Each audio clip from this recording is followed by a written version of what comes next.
Hello everyone, this is Defense Politics Asia and shocking news and rather breaking news from the White House. As you probably know, Netanyahu, the Prime Minister of Israel, has visited the United States and have met Donald Trump. And they have done at least 2 press conferences. And the biggest thing that to come out of it is Donald Trump's plan on what to do with Gaza. And this headline kind of shows what Trump plans to do. He plans to get other countries, particularly Jordan and Egypt, to accept Palestinian refugees. And then he plans to clean out Gaza and rebuild it to make it like he called it the Riviera of the Middle East. So this is actually the third presser, which is happening on the Air Force One. So this is speaking to reporters in Air Force One. So this after he met Netanyahu. So I just want to say for those that are pro-Palestine, like in a hardcore, not really. Actually, if you are not pro-Palestine, you should be fine. But if you are anti-Israel, my suggestion is don't watch this video. You can actually leave, because generally from my experience talking to anti-Israeli people, you cannot be reasoned with. So you might as well don't watch, really. But if you really want to know what I think, I recommend you to watch on, because I personally is pro-civilians. I want people to be safe and to not die and not to engage in stupid wars that does nothing. And I believe what is going to happen if Trump's plan go ahead is likely to achieve. However, it's not going to be what you like. It's going to look like a victory for Israel, and it looks like a defeat for Palestine. It looks like, the Palestinians going to lose their homes. However, they are going to leave. So it really depends on where you stand. If you're anti-Israel, clearly you will see that you will not be able to stomach this, I believe. However, I will break down this a lot more in my own personal opinion and analysis of the situation. It's not going to be what you imagine. In terms of how I feel and what I think. So Donald Trump said that he went to see Jordan, Egypt, and other Arab nations to increase the number of Palestinian refugees they accept from Gaza Strip, and potentially moving out enough population just to clean out the war-torn areas to create a virtual clean slate. So this of course this comes after the announcement, which I did report of, Donald Trump approving sending $1 billion worth of bombs and other military equipment to Israel, which was actually held back by Biden's administration. So that is one thing which I already reported, so I'm not going to rehash.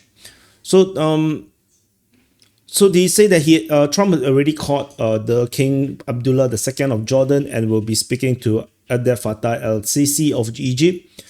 He wants Egypt to take people. They like Jordan to take people, and probably 1.5 million people, and just clean out the whole place, which is the entire of Gaza Strip. Although 1.5 million isn't everyone, Trump estimated is around 1.9 million people, which is kind of interesting because the previous estimation was around 2.3 million people in Gaza Strip.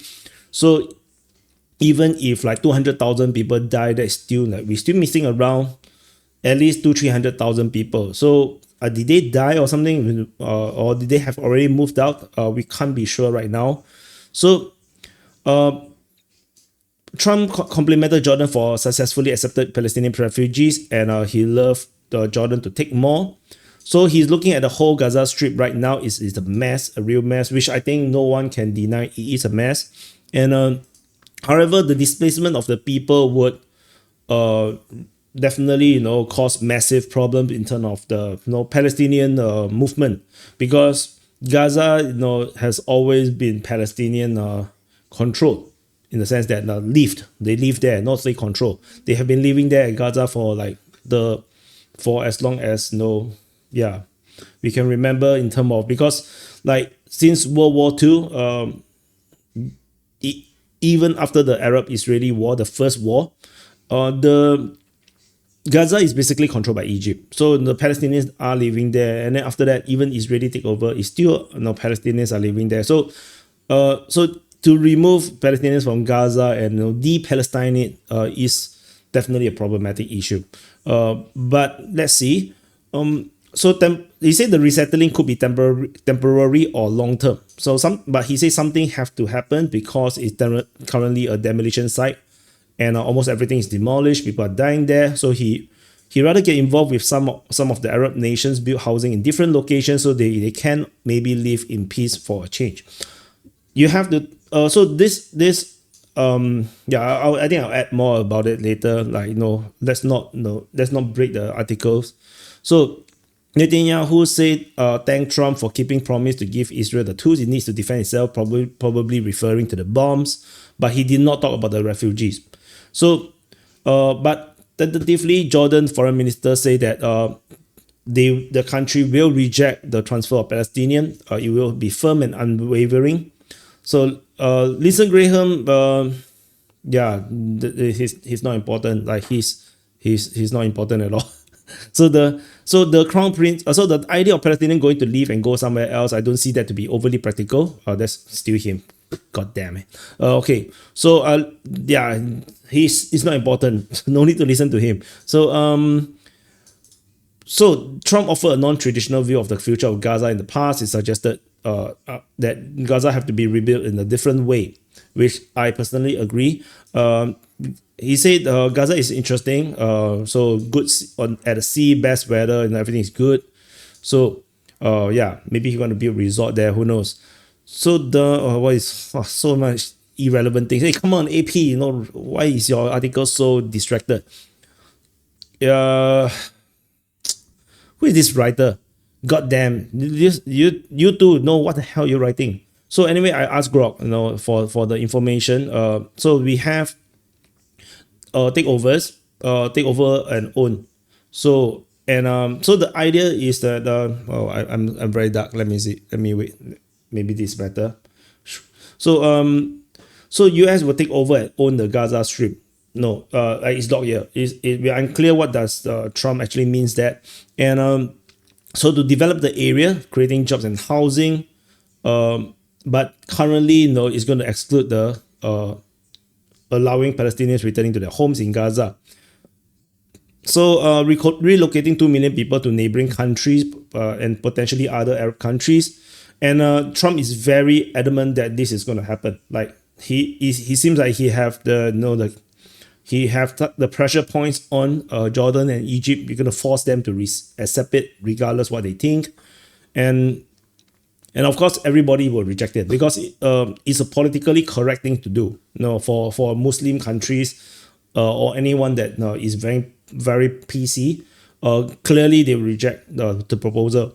They rather everybody live in the rubbles for now and rebuild at the same time in the rubbles. I can't understand why they can't just live in the rubbles and rebuild while living there at the same time.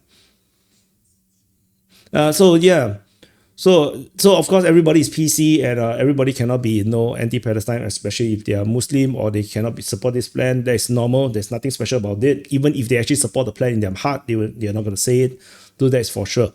So the other things is just analysis. So this is a very funny thing. I thought this is funny. Gaza is a concentration camp. It's an open air prison. Then we're gonna get you out of there. Then the Gaza, no, which is kind of funny to me, because it's actually not wrong, in terms of the reactions. So this is the part where Donald Trump actually talked about Gaza being owned by United States.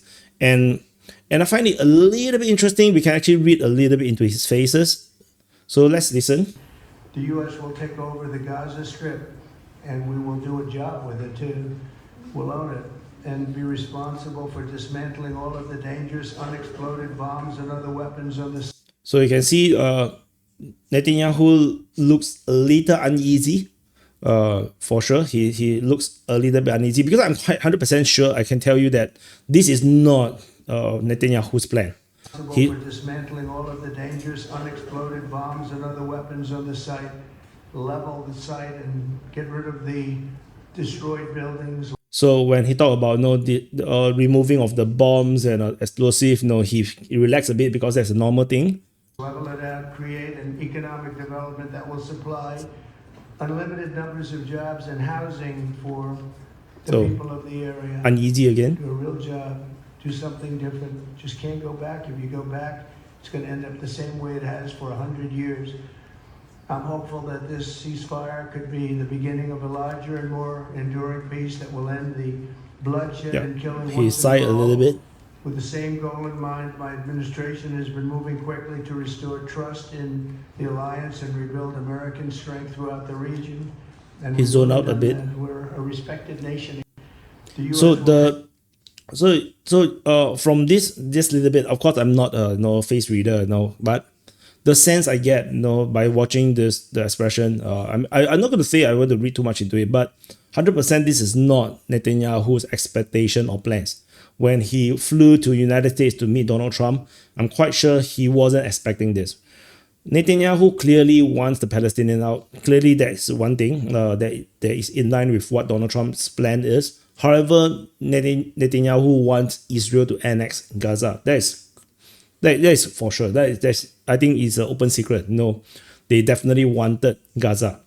Have full control, no Palestinians, and they can continue to build settlements into that prime real estate because it is a really beautiful beach over there. However, Donald Trump's plan is kind of different. Donald Trump literally says that United States now own Gaza, and United States in the rest of the presser, Donald Trump did mention about they likely to send in their own military, their own people to help to clear out, to dismantle all the bombs and explosive and clear out the place. The main gist of what Donald Trump is saying is that the place has been so demolished, so bombed out, is actually extremely unsafe for anyone to be there. That is one of the big reasons why he wants to move the population out. That's the number one reason. And second reason is that to allow the Palestinians to have a life, at least the Gazans, to have a life of peace and a life where Hamas do not have control over them, and so that they have a chance at a different life and see whether they like it or not. So that's the main thing. However, Trump also seems to be very adamant that he do not believe that the Palestinians are allowed to go to Gaza, at least right now, because it is just so dangerous for them. It's not suitable for them to have to be there. The audio might start to be a little bit weaker, lousier, because someone is using a hair dryer. So not sure if it's going to affect. The previous time this happened, it affected the mic. So I just want to carry on. So the thing is that this is almost like an ambush on Netanyahu, I feel. And of course, Israel basically have largely lost the war. Like, they did not manage to eliminate Hamas.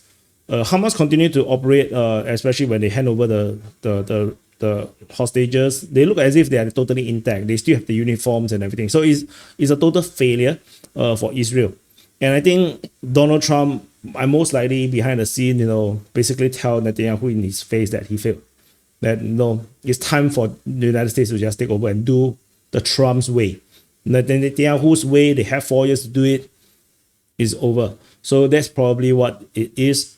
And it's also important thing to note that you may not know, Trump actually ever shared, I think on Truth Social or maybe it's on Twitter, videos that of Donald Trump basically talk about Netanyahu's character. He says that the person that do not want peace with the Palestinian is Netanyahu himself. Donald Trump basically have that kind of view. So as much as on the surface, there is this public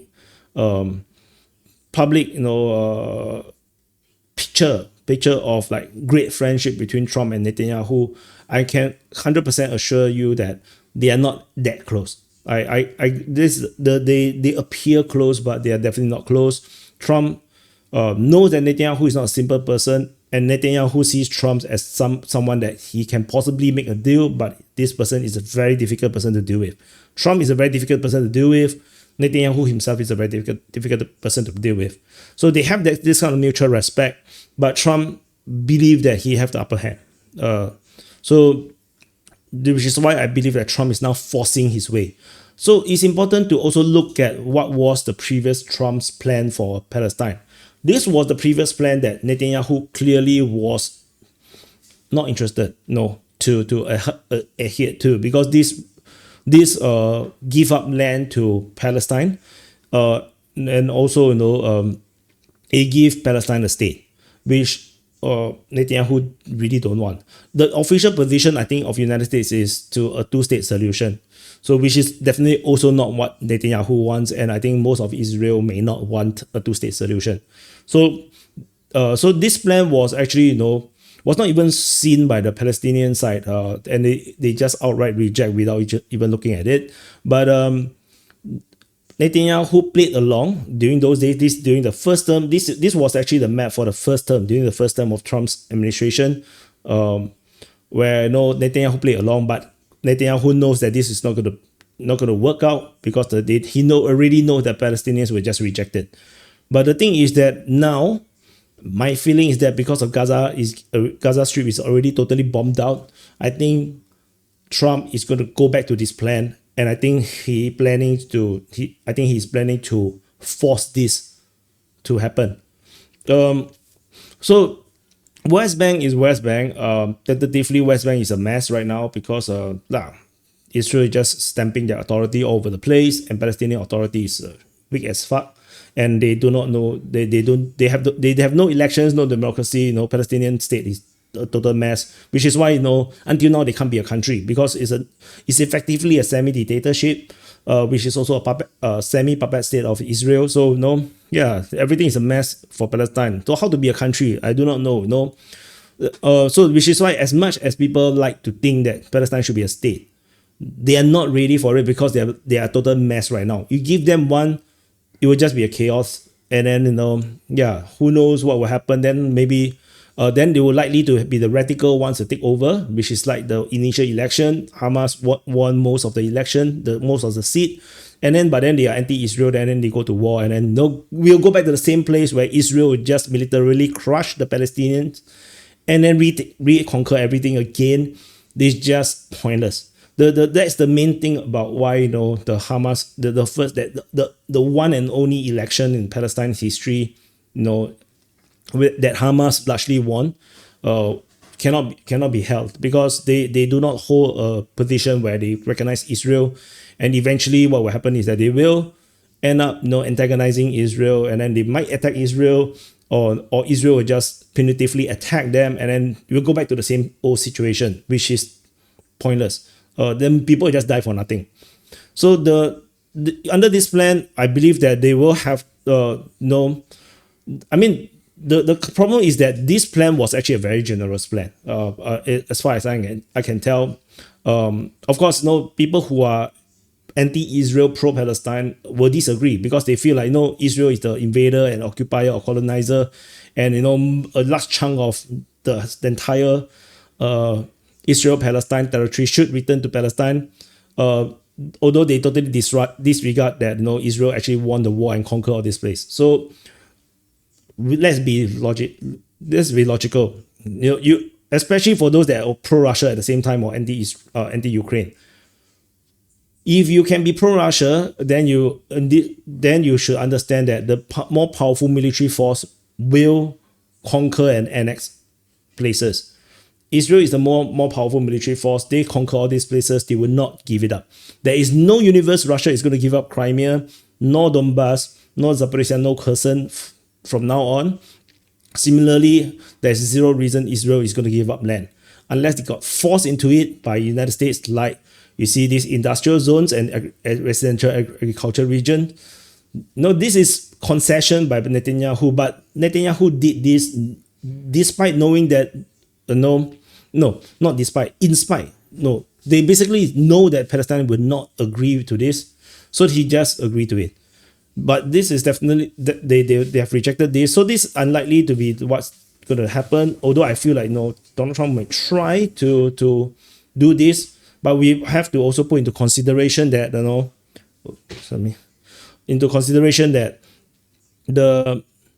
he have already mentioned that no refugees can move to other countries like Jordan and Egypt. The question now is that this movement of the refugees to Jordan or to Egypt, is it long-term or short-term? That is unknown. That is one thing. We do not know what is Donald Trump thinking. And if it's short-term, then we might see the building of these residential areas and industrial zones, which the Palestinians can then move in after the completion of the building, which will be temporary.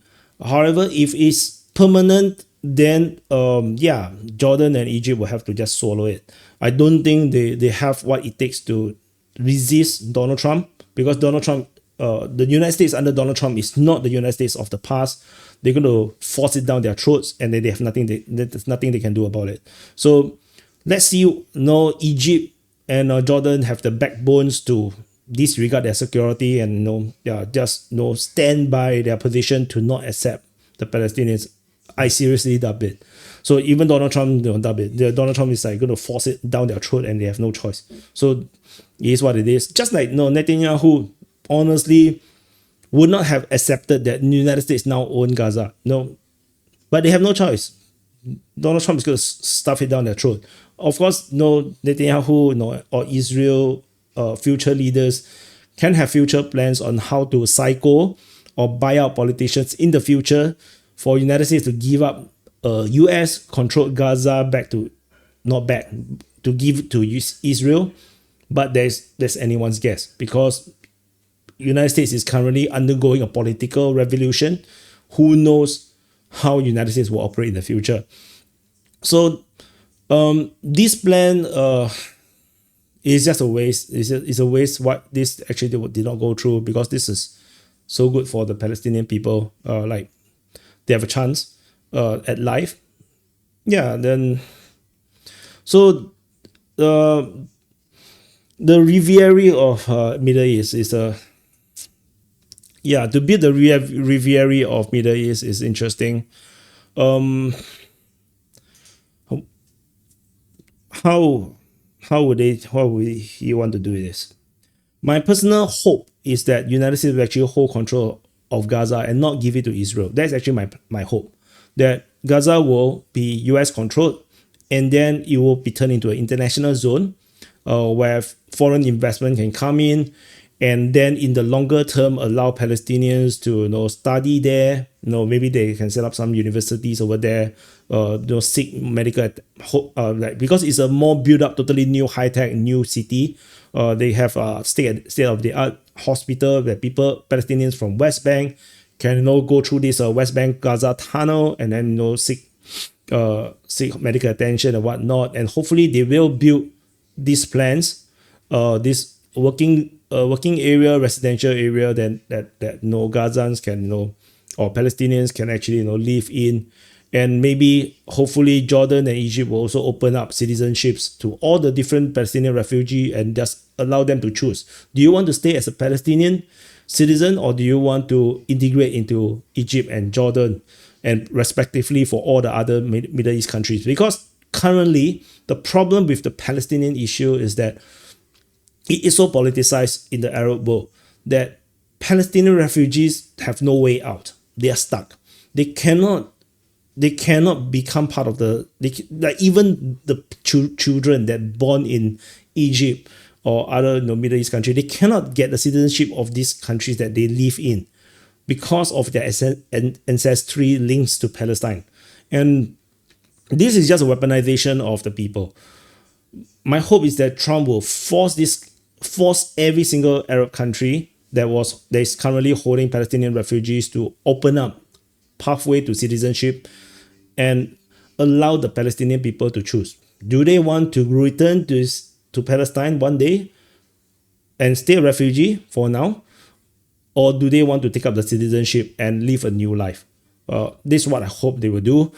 And then for the Palestinians in Gaza, I hope it is just going to be a temporary thing. I hope they're going to build the residential areas and the work industrial zones for these Gazans to work in, and then hopefully one day they'll be allowed to move in back to Gaza. Palestinian as a state currently is impossible. The problem is the bad blood is just too deep. Israel will not allow it to happen. It doesn't matter any other country what they think. Because if you cannot militarily force Israel to do it, then you can't do it. Israel played its diplomacy well. They have United States as their backing, as their big brother. So no, if any other pro-Palestine country want to fight it out with Israel, they're going to face United States. So it's not a doable thing. So that is the importance of diplomacy. Palestine, they first have to prove that they have the capability to run themselves properly. And the first thing first is to have democracy, to have no votes, to make sure that they are able to focus on development rather than focus on destroying Israel, or focus on this rhetoric about river to the sea. Like, river to the sea, yes, eventually maybe in 100 years time, maybe they will be able to achieve it, because Israel went into some kind of a crisis, and then the internal conflict, and then there's an opening for them to attack and conquer the rest of Israel. But as of now, at this moment, it's just not yet.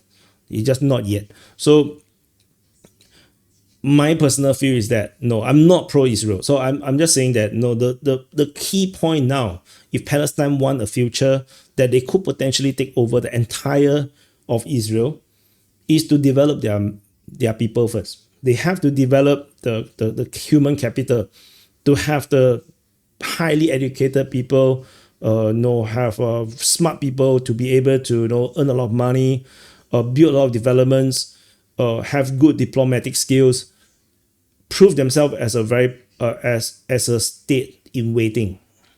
Then that pressure will build on Israel. Israel is not going to stay as it is right now forever. A lot of seizures is currently happening within Israel.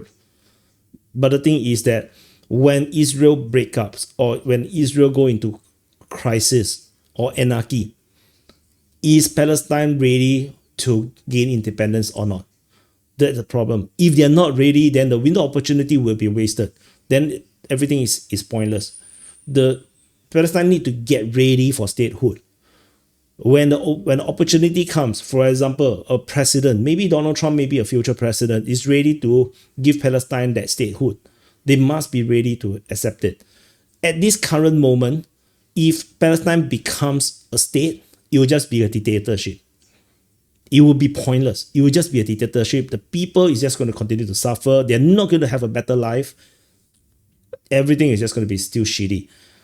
Of course, no, you might say that no, it's still better than the Israeli people, troops, just go in and suppress everyone. The reality is that the Palestinian Authority are suppressing their own people at the same time as well. There's a lot more work to do. For me, now my focus is that people need to stop dying. And people need to stop trying to fight when they already know they can't win at this moment. They need to first develop themselves first. Be ready to fight at a higher level.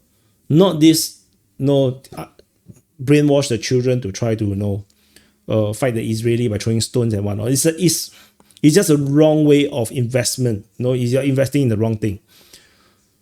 But realistically speaking, we still do not know what Trump's plan is. He haven't revealed everything. I think he still need to negotiate with Egypt and Jordan. And he did mention Qatar as well, in that he said that Qatar is doing a lot to try to help. And he also said that the building of new settlements for the Palestinians, as well as the rebuilding of Gaza, is likely to land on the Middle East. The Middle East countries, the Arab countries, is likely to be the one footing the bill. It doesn't look like it's going to be United States. Trump is like saying that no, all these countries are very rich. They are able to fund it. So So given that the fact that the Arab countries may be funding most of the redevelopment of Gaza, and so there's a very good chance that Palestinians will be able to return. But it really depends on how Trump plays the cards. And Netanyahu definitely, is not entirely clear how this thing is going to be played on. Israel definitely wants Gaza if they can. Because ultimately, they want to take over everything. I think they can't wait for Palestinians to just snap and disappear. That's what I think. That's what they feel. However, that's not the reality. They can't have that. Yeah. So I would say, as bad as the situation is, Trump's assertion that now Gaza is going to be under US control for now is good news. It's as good as it can get. You have to understand Hamas is not going to take back Gaza because Israel military will not allow it to happen. As much as it seems like the Hamas have some kind of victory because they know they managed to have this hostage exchange. These are all just a facade. Israel at any time in the future can easily arrest all these people that they have let out. As long as they get back all the hostages, Israel will just go back to their old ways. So it's important that there is a real change. Israel will not change. The change have to be forced upon them. And I think Donald Trump may have this possible way to actually help Palestinians break out of their mold. If not, going back to the old ways, the old system where the entire Gaza Strip is condor off like an open prison. It's just not the way forward. I just don't like it as well. So hopefully things will go well. I'm taking some hopium right here. And hopefully things can get done very quickly. Although I know Trump works very fast, the problem is the Middle East. The rest of the Middle East don't work so fast. The important thing is to work very fast so that everything can be concluded before Trump leaves office. Then everything becomes solidified and Israel have no chance to annex Gaza. I think that is important. If Israel annex Gaza, then then it's quite a big injustice to the Palestinians. However, it is what it is because the greater power tends to get what they want. So anyway, very long monologue here. Thank you for watching. Press the like button. If you feel offended, just go and drink some cold water. There's nothing I can do about it. I have my opinions. You can have yours. So, most important thing, people don't die unnecessarily. I mean, you can die, and if you can die meaningfully, heroically, defending your homeland, but don't die in a war or a conflict that there's a chance of victory. Don't die in a conflict that's pointless, that defeat is a certain, then it's kind of pointless. It's just a waste of life and opportunities. So thank you for watching. I'll see you guys in the next update.